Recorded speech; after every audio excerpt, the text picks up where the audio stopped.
Pinatibayan naman ni Pangulong Aquino ang paghirang kay Deputy Director General Alan Purisima bilang PNP Chief kapalit ni Nicanor Bartolome.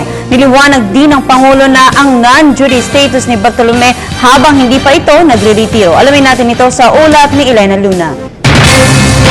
Inilatag ni Pangulong Aquino ang mga naging batayan para piliin si Deputy Director General Alan Purisima bilang PNP Chief. Ito yung napaka-professional sa trabaho.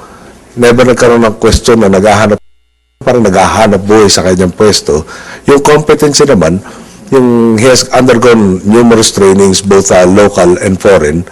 Marami na rin siyang pinagdaan ng pagsusubok. For instance, yung mga kudeta ng panahon na Mami, na kung saan dumating na yung PSG established a reputation na hindi mahinang unit to, at after the 89 coup, wala na nagtangka ulit.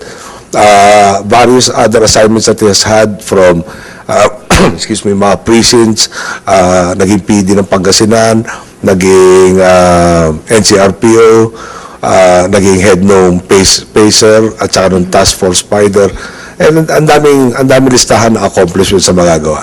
Maayos kausap, hindi parang may papaliwanag yun. Alam niyo yung hindi masyado importanteng binibida ang sarili. Yung nagtataas sa sariling bangko. Pero klaro na pag yung nagsalita at nagbitaw ng salita, yung resulta nga hinahanap ay nakakamtan. Okay? So, pati nung panahon na ako yung nasa posisyon, medyo matagal-tagal yun, hindi magandang makita kasama ko, lalo sa mga taong nakasala advancement at promotion, hindi sa nawala bilang kasamahan, bilang kaibigan, bilang katulong sa bansa, no? Sa mga kailangan ng bansa, klarong direksyon. Ngunit nilinaw ng Pangulo na nananatili pa rin PNP Chief si Director General Nicanor Bartolome. Ayon rin sa Pangulo, kay Bartolome nanggaling ang panukalang non-duty status. Actually, narinig ko yung non-duty status from him. When we talked about it, I guess a month, 2 months ago, napaalala sa akin, birthday niya March. No, so whether we like it or not, he has to retire by that point in time. At March naman, ay umpisa nung local campaign period. Kumbaga, kasagsagan o kainitan ng kampanyahan at eleksyon.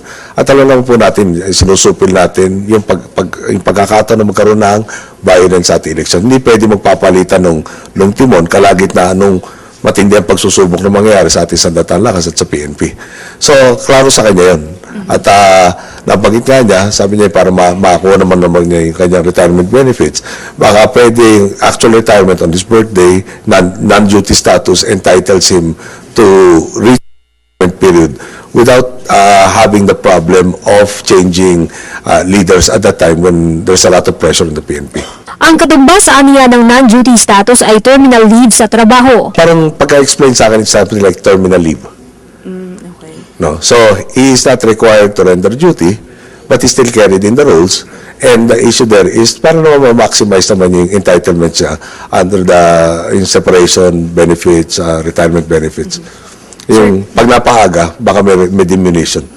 Sa panayam sa media delegation sa Lao People's Democratic Republic, unang binunyag ng Pangulo ang panukalang non-duty status para kay Bartolome.